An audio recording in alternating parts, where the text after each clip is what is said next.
Chris Aquino muling naging biktima sa balitang, namayapa na siya ng tuluyan. Muling naging biktima ng maling balita si Chris Aquino matapos kumalat ang panibagong death hoax na nagsasabing siya ay pumanaw na. Sa gitna ng pag-aalala ng kanyang mga taga-suporta, agad namang nilinaw ng malapit niyang kaibigan at dating showbiz journalist na si Dindo Balares ang tunay na kalagayan ng tinaguriang Queen of All Media. Sa pamamagitan ng kanyang social media post, nitong Huwebes, ika-29 ng Mayo, tiniyak ni Dindo sa publiko na buhay pa si Chris at kasalukuyang namumuhay sa isang pribadong beach resort. Ayon sa kanya, patuloy ang pag-aalaga ni Chris sa kanyang kalusugan habang nananatili sa isang lugar na tahimik at malayo sa gulo ng social media at publiko. Sa beach po nakatira si Chris Aquino. Yan ang latest update para sa mga nagmamahal, nag-aalala, at patuloy na nagdarasal para sa kanyang kalusugan. Dagdag pa niya, marami uli ang worried dahil hindi napapagod ang mga gumagawa ng fake news tungkol sa kalagayan ni Chris. Ani Dindo, tila ba tuwing tumatahimik si Chris sa social media ay nagkakaroon ng puwang ang mga mapanirang impormasyon na sinasamantala ang kawalan ng update mula mismo sa aktres. Hindi na ito ang unang pagkakataon na napagbintangan o naiulat ng mali ang tungkol sa kalusugan ni Chris Aquino.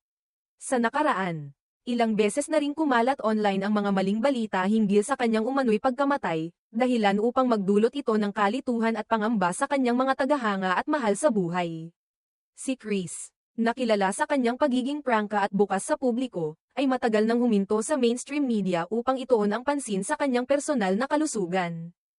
Alam ng marami na kasalukuyan siyang lumalaban sa ilang autoimmune diseases, na dahilan kung bakit siya naninirahan sa ibang bansa para sa mas maayos na gamutan at tahimik na pamumuhay.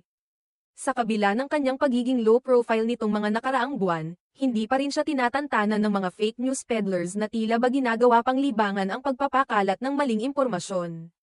Dahil dito, nananawagan si Dindo Balares sa publiko na maging mas mapanuri sa mga impormasyong nakikita sa social media at iwasang mag-share ng balitang hindi beripikado. Nakita ko lang sa Facebook. Sabi ni Chris Aquino, kritikal na po ako. Tapos may nag-post, she stop fighting. In coma ba siya? Paalala ni Dindo. Kung ang friend ko nga na media veteran muntik pang mapaniwala ng fake news. Di lalo na ang netizens.